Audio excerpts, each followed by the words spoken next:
안녕하세요. 네, 저는 작년 5월에 작년에 아프리카 케냐로 파송받은 따끈따끈한 햇병아리 1년차 선교사입니다. 뵈니까 이렇게 오랜만에 뵙는 반가운 분들도 계시고 또 처음 뵙는 분들도 계시는데 정말 반갑다고 인사드리고 싶습니다. 반갑습니다. 내가 하늘빛 우리교회에서 사역했던 그 시간이 인연으로 닿아서 이렇게 말씀을 전할 기회가 주어져서 참 감사하게 생각하고 있습니다. 저는 말씀드렸다시피 1년차 선교사, 응애 하는 이 아기 선교사라 아직 경험이 풍부하지는 않지만 그래도 자리가 주어졌으니 강증의 형식으로 제가 선교사가 된 경위와 또 1년간 케냐에서 신임 선교사로 살아오면서 느꼈던 작지만 소중한 일상들을 나누고자 합니다. 먼저 제가 케냐에 선교사로 가게 된 가장 큰 이유를 뽑자면 사실 사명 때문이라고 해도 맞겠고 하나님의 영광을 위해서 이렇게 말을 해도 맞겠고 그 하나님의 대위임령 말씀, 그러므로 너희는 가서 모든 민족을 제자로 삼고 아버지와 아들과 성령의 이름으로 세례를 베풀고 내가 너희에게 분부한 모든 것을 가르쳐 지키도록 하라. 이 하나님의 말씀에 대한 응답이라고 해도 맞겠지만 그 중에 제일은 정말 솔직하게 말한다면 제가 행복하려고입니다. 이 자리에 있으면서 하나님께서 부어주시는 그 은혜가 너무 커서, 그 기쁨이 너무 커서, 이런 것들을 경험하는 게 너무너무 좋아서, 이거 잃고 싶지가 않아서, 이 은혜 속에서 계속 살고 싶어서 이 자리에 있는 이유가 가장 큰 것 같습니다. 상황을 조금 설명해 드리자면 저희 부모님께서는 제가 20살 때 케냐로 선교를 나가셨어요. 저는 한국에서만 20년을 자라다가 20살 때 처음으로 해외에 나가게 됐는데 그게 아프리카, 케냐. 그때는 그게 정말 낭만적이게 들리는 거예요. 그래서 저는 정말 호기심을 가지고 미지의 세계를 탐험하듯이 문화체험을 하듯이 그렇게 케냐를 가게 되었습니다. 근데 케냐를 가서 정말 많은 경험들을 하게 되었습니다. 사진 한번 보시면 좋겠습니다. 예, 이때가 20살 때, 21살 때 그때쯤인 것 같아요. 좋았던 경험들도 있었고 힘들었던 경험들도 있었어요. 그런데 선교 현장에서 이제 제가 보는 부모님의 모습은 제가 보기에는 굉장히 수고스러워 보였어요. 하지만 부모님은 늦은 나이에 꿈꾸던 그 선교지에서의 일상이기 때문에 정말 행복해 하셨습니다. 근데 그게 저는 너무 신기했어요. 이렇게 초라해 보이는 선교지에서 이렇게 초라해 보이는 삶을 살면서 어떻게 저렇게 행복하게 사실까? 이게 정말 저는 신기했어요. 그러고 3년 후에 케냐라는 그런 미지의 세계가 이제 저에게도 지루해질 때쯤에 저는 이런저런 장학금을 찾아서 미국으로 대학을 가게 됐어요. 근데 그때 저는 정말 우물한 개구리였어요. 학교가 이제 뉴욕에 있다는데 제가 뉴욕이 어딘지를 모를 정도로 진짜 너무 아무것도 모르는 꼬맹이인 거예요. 그런데 그냥 장학금을 제일 많이 준다는 학교로 간다 그래서 아무것도 모르고 그냥 갔어요. 그런데 케냐와는 정말 정반대의 상황인 거예요. 환경도 그렇고 시설도 그렇고 너무 열악했던 이 케냐와 뉴욕은 정말 비교할 수가 없었어요. 거기서 만난 사람들의 재정 상태도 너무너무 케냐와는 극과 극이었겠죠. 근데 저는 그런 사람들을 처음 봤잖아요. 그래서 여기가 세계에서 가장 능력 있는 사람들이 모인 곳이구나 이렇게 생각을 했었어요. 그래서 나도 이 사람들처럼 정말 열심히 살면은 나도 내 삶도 만족스럽게 정말 남부럽지 않은 삶을 살면서도 케냐에 계신 부모님들께 선교 헌금도 정말 팍팍 보내드릴 수 있겠다. 그냥 그렇게 생각을 하면서 하루하루를 열심히 살았습니다. 그런데 언제나 그렇듯이 정말 식상하게도 하나님께서 원하시는 것은 그것이 아니었죠. 모든 것을 다 가진 것처럼 보이는 사람들도 항상 더를 원하고 사람들의 끊임없는 욕심을 보면서 저는 그 초라한 선교지에서 그 새우깡 한 봉지를 들고 나눠 드시면서도 두 분이 막 장난치시면서 행복해하는 그 부모님들의 모습이 떠오르지 않을 수가 없었어요. 그리고 곧 그 행복의 원천이 하나님이라는 사실을 깨닫게 되었고 저는 그때부터 성공적인 삶이 아니라 행복한 삶, 하나님 때문에 행복한 삶, 이 삶을 살고 싶어졌습니다. 그래서 저는 신대원에 갔고 그리고 저와 같이 케냐로 선교를 가겠다는 남편을 만나서 결혼도 하고 그리고 하늘빛 누리교회에서 사역도 하고 아이도 셋이나 낳고 그래서 지금 사무실에 둘이 있는데 예, 이렇게 아이를 셋을 낳아서 작년 손 들고 있어요. 그래요. 작년 5월에 작년 나이로 7살, 4살 그리고 100일이 채 안 된 아이를 데리고 케냐 땅을 밟게 되었습니다. 그리고 저는 꿈꿔왔던 대로 케냐에서 하나님 때문에 정말 행복한 삶을 살고 있습니다. 물론 제가 아직 1년 차에 따끈따끈한 이 햇병아리 선교사라서 하나님께서 혹시 제가 너무 힘들면 그냥 바로 도망가 버릴까 봐 아이고 오고 잘했다 내 새끼 막 이렇게 하시면서 우쭈쭈 하시면서 저한테 은혜를 많이 부어주시는 것 같기는 합니다. 그래도 이제 많은 것이 힘들긴 하겠죠. 언어도 익숙하지가 않고 환경도 부족하고 아이들은 이제 한국에서의 생활을 떠올리면서 막 그 풍성한 것들을 막 그리워하고 또 생각지도 못한 변수들의 어려움들을 겪기는 하지만 그래도 그 속에서 오히려 하나님을 더 깊이 의지하게 되고 더 기도하게 되고 그 기도의 응답으로 오히려 하나님을 더 만나게 되고 하나님께서 일하시는 것을 더욱 분명히 보게 돼서 너무 행복한 삶을 살고 있습니다. 아직 그쪽의 언어인 스와힐리어를 배우고 있는데요. 확실히 20대 때 공부했던 거랑은 차이가 너무 많아요. 그래서 부족한 스와힐리어로 더듬더듬 이렇게 말을 걸면 그래도 스와힐리어를 한다고 그 사람들이 입꼬리가 막 여기까지 올라갈 정도로 활짝 웃으면서 저에게 마음을 열고 계속 대화를 이어가려고 하고 이런 케냐 친구들을 보면은 이 스와힐리어 공부하는 과정도 너무 재밌어요. 물론 이 실력이 이 재미를 따라오지는 못하고 있지만 그래도 너무 힘들어 이런 마음보다는 재밌다 이런 마음으로 언어 훈련을 할 수 있도록 하나님께서 마음을 열어주셔서 너무나도 감사하죠.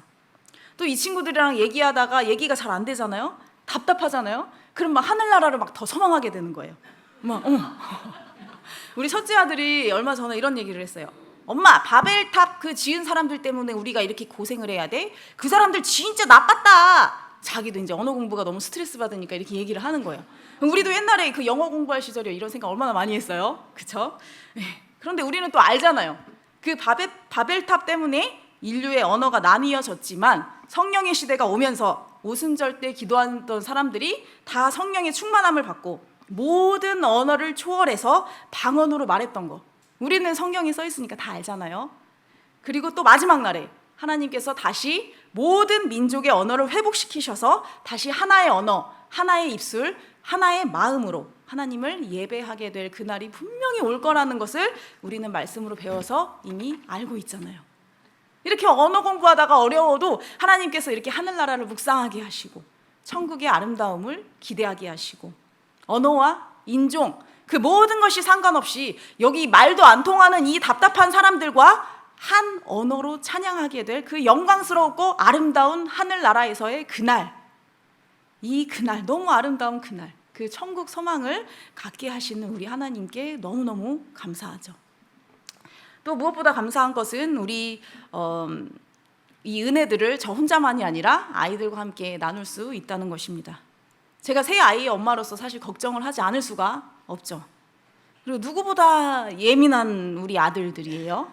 우리 교회 집사님들께서 쟤는 건드리면 안 되는 애야 그러시는데 그 쟤가 누구예요? 우리 아들. 그렇게 예민한 애가 말도 안 통하는데 가서 이 마음에 문제가 생기면 어떡하지? 제가 이런 생각이 왜 안 들겠습니까? 그런데 할 수 있는 게 아무것도 없어요. 우리 예민하게 굴지 마 이렇게 한다고 이 말이 통합니까? 안 통해요. 너 시간이 지나면 괜찮아져 이 말이 들립니까? 애들한테 안 들려요. 할 수 있는 게 아무것도 없어요. 하나도 안 통해요. 하지만 내 힘으로 할 수 있는 게 하나도 없을 때 할 수 있는 게 뭐예요? 바로 기도이죠. 기도밖에 할 수 없는 상황, 그런 상황 가운데서 아이들과 항상 가정 예배를 매일 드렸습니다. 우리 첫째 아들 이름이 노아인데 노아야, 하나님께서는 우리 노아와 같이 어린 아이들이 기도하는 것을 더 좋아하시고 더 잘 들어주실 것 같아. 이렇게 설득하면서 아들과 같이 매일매일 짧은 시간이지만 통성으로 기도했어요. 그리고 일정이 너무너무 많아서 밤이 늦으면 우리 잠깐 5분이라도 잠깐 짧게 기도하고 자자 이렇게 안 빼먹었어요. 어떻게 됐을까요? 물론 아직 1년밖에 안 지나서 다 말할 수는 없지만 그래도 가장 힘든 시기를 큰 어려움 없이 잘 지내고 있다고 생각을 합니다. 그리고 저는 이거 하나님께서 응답하셨다고 생각합니다. 근데 아이들이 잘 적응하고 잘 지내는 것보다 더 큰 게 있어요. 자기가 맨날 기도했는데 학교 생활이 점차 괜찮아지는 거예요. 이거 느끼니까 이거 뭐예요? 자기들이 기도했는데 그 기도가 응답되는 과정을 경험하고 있는 거예요. 어느 날은 제가 이제 비자 문제 때문에 한숨을 확 쉬었어요. 원래는 비자가 3개월이면 나와야 되는데 비자가 1년째 안 나오고 있는데 이유를 몰라요. 말도 안 해주고 서류 제출도 다 했는데 그냥 무작정 기다리라고만 하는 거예요.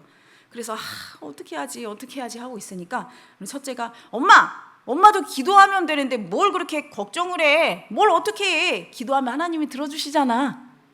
이렇게 말을 하는 거예요. 확신에 차서. 어린아이의 믿음이 이런 거구나. 저는 그때 그걸 느꼈습니다. 그리고 또 자기가 제일 아플 때 먼저 하는 말이 뭐예요? 여기 케냐에서는 병원을 가기도 좀 어려워요. 그럴 때 아들이 엄마 나 너무 아파. 기도 좀 해줘. 이렇게 얘기를 하고 있어요. 그럼 애기는 너무 아파하고 있는데 저는 속으로 막 완전 할렐루야 이렇게 막 외쳤습니다. 이렇게 기도가 응답되는 이 경험이 엄마의 잔소리보다 더 강력한 거예요. 이렇게 기도를 할 수밖에 없는 상황이 우리를 기도하게 만들었고 그 기도에 하나님께서 응답하셨고 그 응답의 경험이 아이들을 하나님을 의지하는 자로 만드셨어요. 저는 이거 굉장히 큰 은혜이자 굉장히 큰 복이라고 생각합니다. 하나님께서는 그냥 딱 있다 좋은 환경이다 하고 그냥 한 번에 주실 수 있으시지만 저희와 함께 하시고 싶으신 거예요. 그래서 우리와 추억을 만드시고 하나님의 전능하심과 아름다우심과 하나님의 사랑을 보여주시는 거예요. 저는 이러한 경험들이 제가 아이들에게 물려줄 수 있는 유산이라고 생각합니다. 물론 아직 청소년기도 남았고 다 장담할 수는 없지만 그 짧은 1년이나마 경험을 했잖아요. 그래서 저 계속 기도할 겁니다. 계속 가정 예배 할 겁니다. 나와 교제하시고 나를 행복하게 하신 우리 하나님께서 우리 아이들도 하나님 때문에 행복하게 해주세요. 그리고 우리 마사이 아이들도 우리 케냐의 마사이 아이들도 하나님으로 말미암아 행복하게 해주세요. 지금은 물론 배가 고파서 이 육신의 빵 한 덩어리 가지고 행복해하지만 궁극적으로는 하나님께서 주시는 그 영혼의 양식으로 하나님께서 주시는 그 사랑으로 이들이 행복하게 해주세요. 이렇게 계속 기도하고 있습니다. 또 지난 12월에는 우리 아이들과 주일학교, 성경학교를 준비했어요. 이때도 어른들끼리만 그냥 준비한 것이 아니라 아이들과 함께 기도했어요. 우리 마사이 아이들 은혜 받게 해주세요. 하나님 꼭 만나게 해주세요. 하나님의 사랑을 경험하게 해주세요. 하나님 때문에 행복하게 해주세요. 이렇게 아들과 함께 기도하고 또 유일한 찬양팀은 우리 아들 한 명 찬양팀 우리 아들과 함께 찬양 율동을 연습했어요. 네, 사진이 맞아 있었네요. 네, 그렇게 자기도 함께 성경학교를 위해서 기도하고 함께 연습하고 함께 준비했잖아요. 끝나고 나니까 엄마 나도 이제 꼬마 선교사야 하면서 기뻐하고 흐뭇해하는 거예요. 그걸 보며 저는 또 너무 감사하고 너무 행복했습니다. 또 마사이 아이들 때문에 감사하고 행복한 것도 너무 많아요. 마사이는 케냐 중에서도 시골, 또 시골 중에서도 시골이에요. 근데 우리나라도 시골은 그렇듯이 이 마사이도 시골이라 청년이 별로 없어요. 그래서 성경학교나 이런 행사들을 하기에 인력이 너무 부족해요. 말씀도 전해야 되고 활동도 준비해야 되고 짐도 옮겨야 되고 세팅하고 막 다 해야 되는데 애들 70명이 모여 있는데 선생님 딸랑 2명 이렇게 있는 거예요. 그래서 남편과 저도 둘이 막 왔다 갔다 하면서 뭐 이것저것 다 같이 해야 돼요. 그래서 제가 말씀을 전할 때는 우리 그 당시에 돌도 안 됐었던 우리 막내딸, 그 막내딸은 우리 마사이 언니, 우리 19살 된 우리 마사이 언니이거든요. 그 마사이 언니가 우리 아기를 봐주고 또 활동하다가 아기가 울면은 또 제가 아기띠로 안고 막 활동을 같이 하고 막 세팅도 하고 이리저리 분주하게 움직이느라 사실 육체적으로는 좀 힘들었어요. 막 아기 키우시는 분들, 우리 잠옷실에 계시는 분들 아시겠지만 발바닥도 아프고 허리도 아프고 막 어깨도 아프고 무릎도 아프고 너무 수고스러웠어요. 그런데 듣다 보니까 이 성경학교로 오느라 1시간을 넘게 걸어온 아이들이 너무나도 많다는 거예요. 이게 애들이 원래 거기 차가 없어서 잘 걸어 다니기는 해요. 원래 잘 걸어 다니기는 하지만 그래도 그 1시간을 넘게 이 성경학교를 위해서 왔다는 그 얘기를 들으니까 오히려 제 수고가 너무너무 부족하게 느껴지는 거예요. 제가 또 조금 더 준비할 걸. 내가 조금만 더 기도할 걸. 이런 후회들이 오는 거예요. 나는 가진 것도 없고 줄 것도 없고 너무나도 부족한 사람인데, 이런 작은 섬김에도 행복해하는 아이들의 모습을 보면 너무너무 감사해요. 또 아이들이 말씀은 얼마나 잘 듣는지, 원래도 아프리카 애들이 태어날 때부터 눈이 진짜 이만해요. 눈밖에 안 보일 정도로 눈이 너무너무 큰데, 다 이만한 눈들이 이제 다 말씀 듣겠다고 막 저만 다 쳐다보고 있으니까 막 하나님 정말 감사합니다, 이 말이 절로 나와요. 제가 전하러 가서 제가 더 은혜 받고, 제가 나눠주러 가서 제가 더 감동받고 있습니다.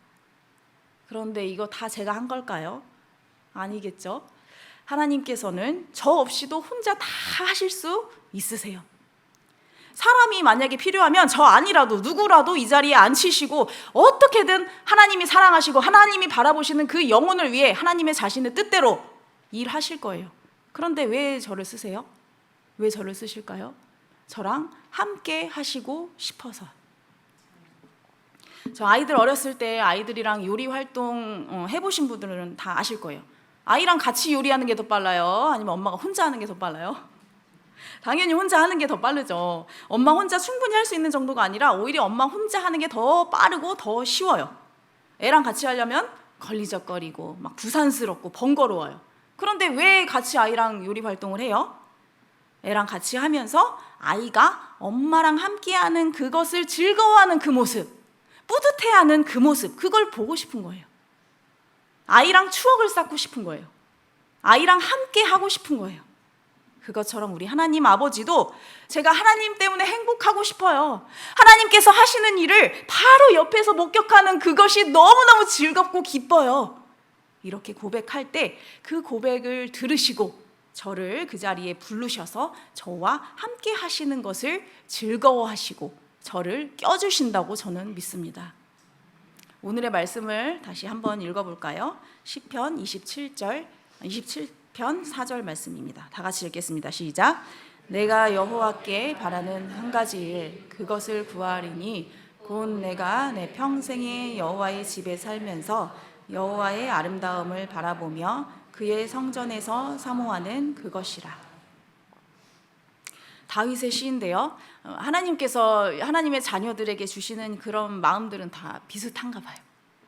여기 계신 분들도 하나님 때문에 행복해서 이런 마음을 가졌던 적이 분명히 있으실 것입니다. 다윗은 성경 인물 중에서도 손에 꼽히는 하나님과 깊은 교제를 한 인물이었습니다. 이 시편을 쓸 당시에도 시편 이거 27편 4절만 보면 너무너무 아름다운데, 이거를 쓸 당시에도 환난 가운데 두려움을 경험하고 있었던 때였어요. 이게 확실히 기록은 안 돼 있어서 학자들도 두 가지 배경 중 하나라고 얘기를 하는데요. 첫 번째 설은 다윗이 젊었던 시절, 사울 왕에게 쫓기던 시기, 사울 왕에게 살해 위협을 받던 시기, 그래서 광야로 다니고 산으로 다니고 들로 다니고 동굴을 다니면서 도망 다니고 계속해서 생명의 위협을 받고 있던 그 시기. 아니면 두 번째는 다윗의 노년 시절, 자기 아들 압살롬이 반역했던 시기, 그래서 아들의 배신 때문에 절망하고 민심이 돌아선 것에 대해서 불안해하고 정치적으로 위기였던 그 시기.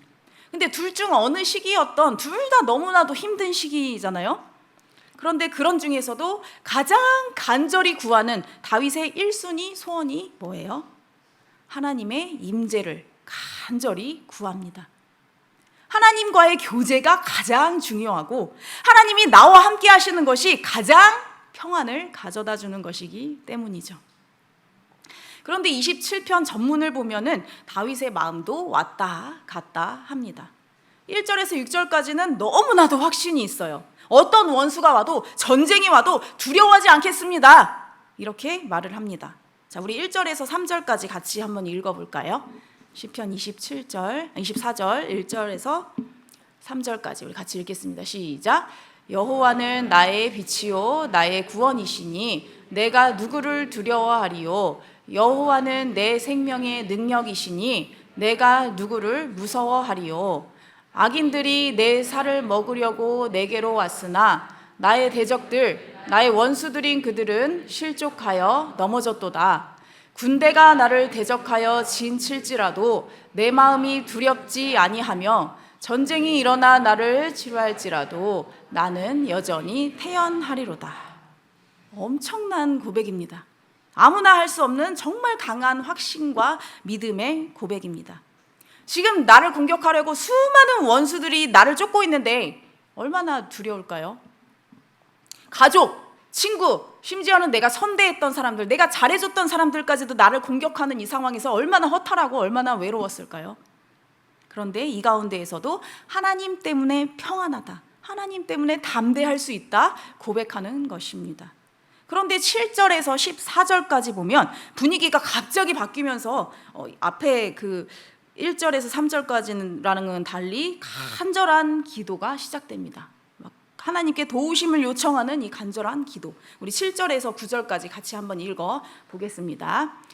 여호와여, 내가 소리내어 부르짖을 때 들으시고 또한 나를 불쌍히 여기사 응답하소서. 너희는 내 얼굴을 찾으라 하실 때에 내가 마음으로 주께 말하되 여호와여, 내가 주의 얼굴을 찾으리이다 하였나이다. 주의 얼굴을 내게서 숨기지 마시고 주의 종을 놓아버리지 마소서. 주는 나의 도움이 되셨나이다. 나의 구원의 하나님이시여, 나를 버리지 마시고 나를 떠나지 마소서. 앞에 1절에서 3절까지랑 분위기가 많이 달라요. 내가 누구를 두려워하리요? 내가 누구를 무서워하리요? 군대가 와도 두렵지 않고 전쟁이 일어나도 나는 태어나리로다. 이렇게 담대했던 것과는 좀 달라요. 나를 불쌍히 여겨주세요. 나를 놓아버리지 마세요. 나를 버리지 말고 나를 떠나지 마세요. 이렇게 애원하는 것 같아요. 좀 확신이 없어서 막 질척대고 매달리는 것 같아 보일 수도 있어요. 이게 무엇을 보여줍니까? 다윗에게도 확신의 순간과 두려움의 순간이 공존하고 있었던 것입니다. 대지 1번을 보여주세요. 혹시 여기서 하나님께서 나와 함께 하시니까 나는 두려움이 1%도 없다, 나는 걱정이 1%도 없어 하는 분 계십니까? 없으실 것입니다. 인간이라 우리는 어쩔 수가 없어요. 당연히 하나님께서는 우리 아버지시기 때문에 가장 선한 길로 나를 인도하실 거고 가장 좋은 것을 주실 거라는 것을 우리가 다 알아요. 알고 믿는데 그걸 알면서도 믿으면서도 또 동시에 걱정되는 마음, 잘못될 가능성이 단 1%라도 있더라도 그 1%가 내가 될지 어떻게 알아? 내가 그 1%가 내가 되면 나에게는 100%야 이런 말 들어보셨습니까? 이런 마음이 누구에게나 있어요. 믿음도 있지만 동시에 두려움도 원망도 이 밖에 여러 감정들이 복합적으로 섞여 있는 그런 순간들이 있어요. 그럼 나는 믿음이 없는 거예요? 그런데 위대한 믿음을 가지고 있었던, 그래서 하나님과 친밀하게 교제했던 이 다윗에게도 그런 마음이 있었던 것입니다. 옛날에 이스라엘이 그 출애굽할 때도 마찬가지였어요. 우리 홍해를 만난 이스라엘 백성들이 기도만 했을까요? 출애굽기 우리 14장 10절 11절 함께 읽어볼게요. 우리 11절 같이 읽어보겠습니다. 바로가 가까이 올 때에 이스라엘 자손이 눈을 들어본즉 애굽 사람들이 자기들 뒤에 이른지라. 이스라엘 자손이 심히 두려워하여 여호와께 부르짖고 그들이 또 모세에게 이르되 애굽에 매장지가 없어서 당신이 우리를 이끌어내어 이 광야에서 죽게 하느냐? 어찌하여 당신이 우리를 애굽에서 이끌어내어 우리에게 이같이 하느냐? 앞에 10절에서 보면 백성들이 여호와께 부르짖었대요. 기도를 했대요. 그런데 11절에 보면 또 이스라엘 백성들이 모세에게 불평을 했대요. 왜 우리를 끌고 나왔냐? 그랬대요. 그런 복잡한 마음 상태. 그래서 응답받을 자격도 없을 것 같은 그 작은 믿음이지만 그래도 작은 신음에도 응답하시는 우리 하나님께서는 원망과 두려움과 믿음이 섞인 이 기도도 들어주시고 이 자연 만물에게 명령을 하셔서 홍해를 가르시는 우리 멋진 아버지 하나님이십니다. 저 또한 마찬가지였겠죠. 하나님, 아이들이 잘 적응하게 해주실 줄 믿습니다. 이렇게 기도하면서도 어딜 가나 예민하다고 소문난 우리 아들이 혹시 잘못될까 봐 어떻게 걱정을 안 할 수가 있었겠습니까? 결국엔 다 잘 될 거야 이렇게 말하면서도 그 잘 되는 과정 가운데 그 과정이 너무 힘들지는 않을지, 이렇게 걱정과 믿음이 공존하는 그런 순간이 있었지만 있는 모습 그대로 나아가서 기도했고 또 지금도 계속 기도하고 있고 하나님께 응답 받았고 앞으로도 계속 응답 받을 것을 기대하고 있습니다. 사실 불미스러운 일도 있었어요. 저희 사역지에 몇 달 전에 최근에 강도가 들었었어요.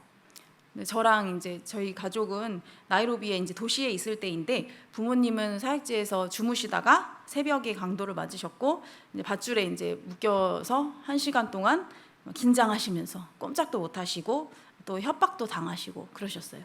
또 얼마나 무서우셨겠어요.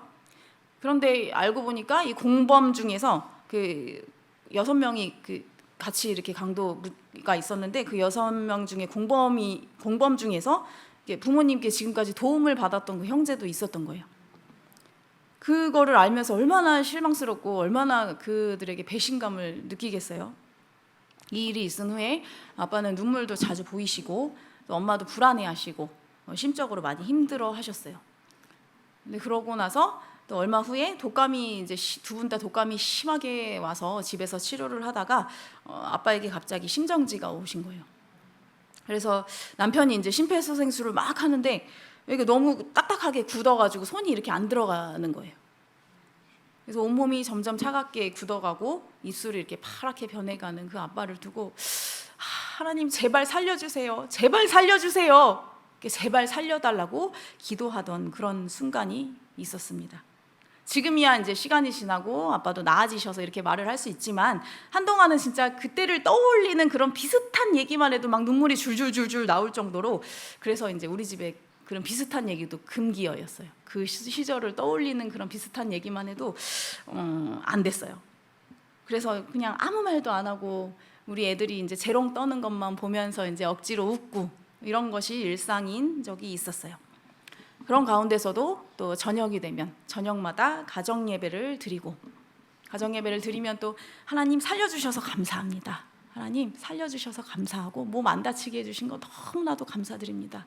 이렇게 기도하고 또 강도들을 또 공감하려고 애써보면서 그들이 얼마나 힘들면 얼마나 경제적으로 힘들면 그랬을까 이렇게 공감하려고 애도 써보고 또 마사이들의 배고픔이 해결되게 해달라고 기도하고 또 그들을 계속해서 사랑할 수 있는 그 넉넉한 마음을 달라고 기도하고 계속 나눌 수 있는 그 마음을 환경을 허락해달라고 기도하고 또 아빠가 그 교도소에서 그 교화 사역을 또 정기적으로 하시는데 그 강도들을 생각하면은 그 교화 사역도 더 진심으로 더 마음을 다해서 할 수 있겠다고 가정예배 중에 그렇게 고백을 하시는 거예요.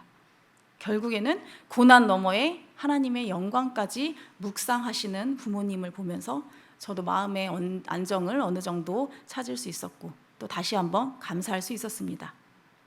이런 어려운 상황 속에서도 이렇게 고백할 수 있는 이유 또한 지금까지 넘치도록 부어주신 하나님의 은혜가 너무나도 컸기 때문이라고 저는 고백할 수밖에 없습니다.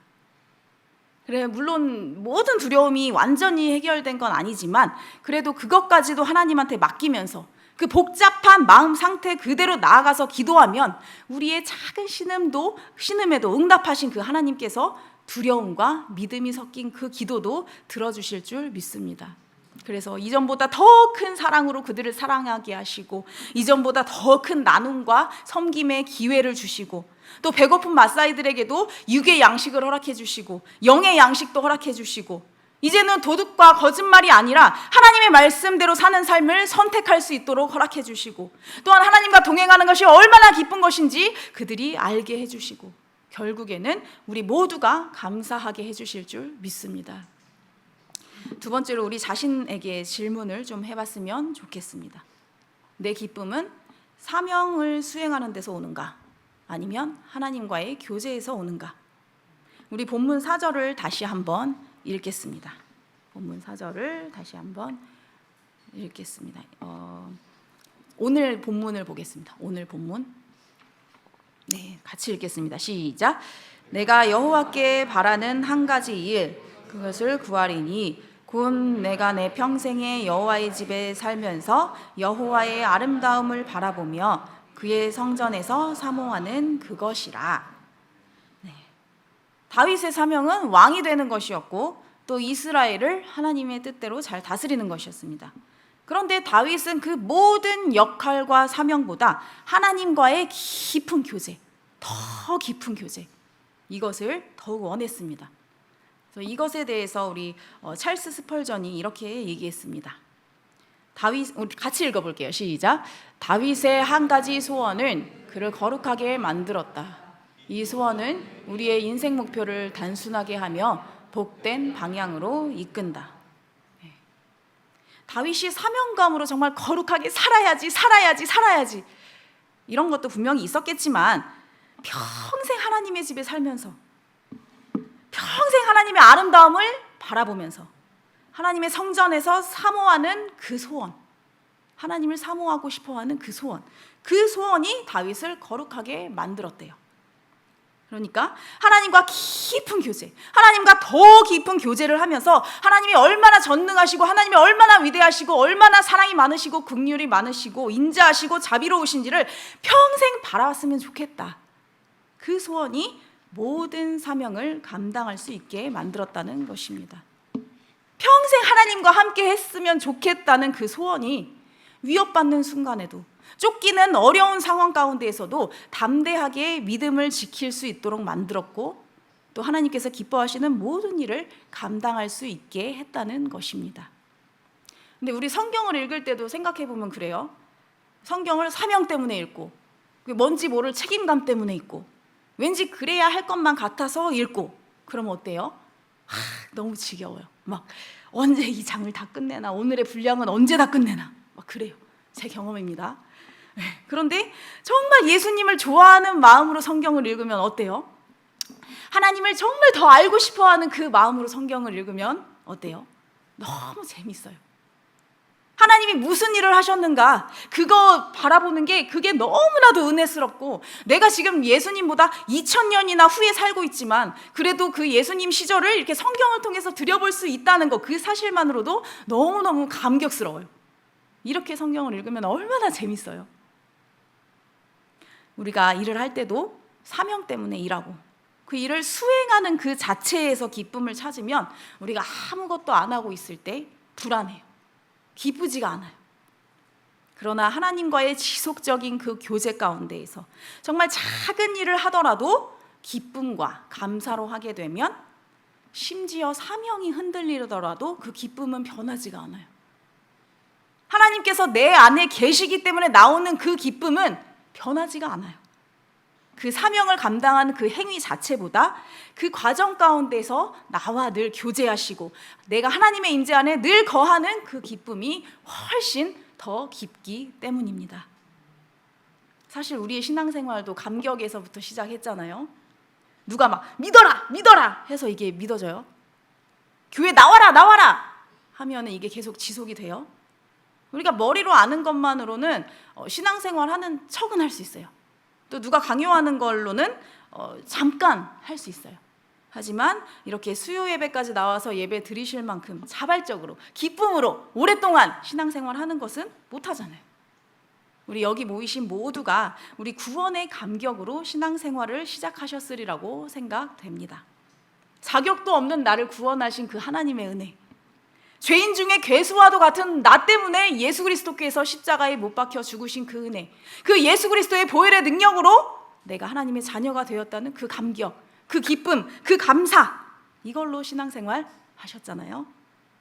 사명 감당하는 것도 마찬가지입니다. 우리도 모두 교사로, 또 부모로, 사역자로 저마다 하나님께 받은 역할과 사명이 있습니다. 근데 사명이니까, 해야 되니까 이렇게 하면 너무 무거워요. 짐처럼 느껴질 때도 있어요. 지칠 때도 있어요. 우리 하나님께서 너는 나를 왜 따르니? 이 일 왜 하니? 너 교사하려면 아침에 일찍 일어나서 누구보다 더 수고해야 되는데 이거 왜 하니? 너의 기쁨은 어디에 있니? 이렇게 물어보실 때 하나님, 저 이거 너무 좋아서 해요. 이거 하면서 하나님의 은혜가 너무 커서, 이거 하면서 하나님이 하시는 일 보시는 게 너무너무 행복해서 그래서 해요. 이렇게 대답하면서 사명 감당하실 만큼 하나님께서 여러분들의 삶과 사역에 충만한 기쁨과 감사를 듬뿍 채워주시기를 소망합니다. 그래서 우리 주님께서 주신 이 기쁨이 근본이 되어서 예배하고 사랑하고 섬기는 저와 여러분들 되시기를 소망합니다. 영상 하나를 보면 좋겠는데요. 저희 마사이 교회의 어린이 성경학교 때 영상입니다. 이 영상이 저희 사역의 이해를 도울 것 같아서 준비했습니다. 보시고 생각나실 때마다 기도해 주시면 감사하겠습니다.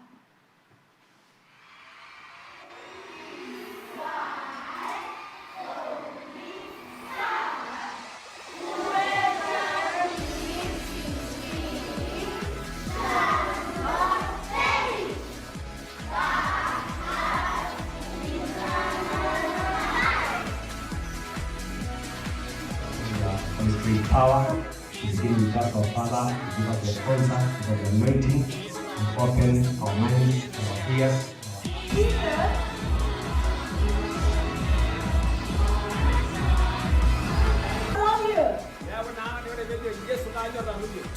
You should say, Jesus, I praise you. We want to be the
저는 캐쇼 바이바이 바이바이 바이바이 바이바이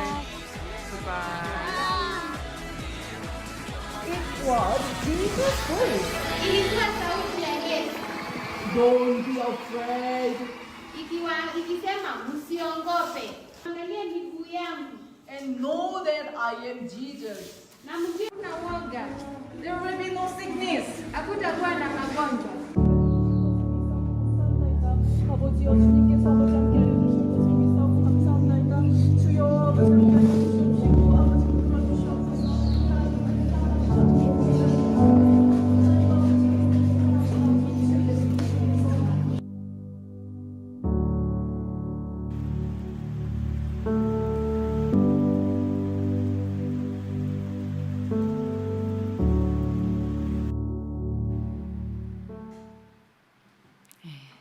행복해 보이시나요? 즐거워 보이시나요? 저는 이 케냐에서의 선교를 통해 믿음의 유산을 물려주고 싶습니다. 마사이의 다음 세대들이 하나님과 동행하는 것이 얼마나 기쁜 일인지 알기를 원하고요. 기도에 응답받는 그 기쁨이 얼마나 큰 기쁨인지 그것을 알기를 원하고요. 나누는 것이 얼마나 행복한 일인지 그것을 직접 체험하기를 기도합니다. 가장 중요한 것은 이 죄인 중에 괴수와도 같은 나를 위해서 십자가에 죽으신 이 예수님, 아무런 자격 없는 나에게 가장 좋은 것을 허락하시는 우리 좋으신 아버지 하나님, 이 우리 주님을 마음껏 누리는 그 행복을 심어주고 싶습니다. 그리고 저 자신도 하나님과 교제하면서 하나님 안에 머무는 이 삶이 너무 좋아서, 해야 되니까가 아니라 너무 좋아서, 하나님 하시는 일 보는 게 너무 행복해서 그것 때문에 이 길을 계속 걷고 싶습니다. 그래서 생각나실 때 저와 마사이 친구들을 위해서 기도해 주시면 감사하겠습니다. 우리 기도하고 말씀을 마치도록 하겠습니다.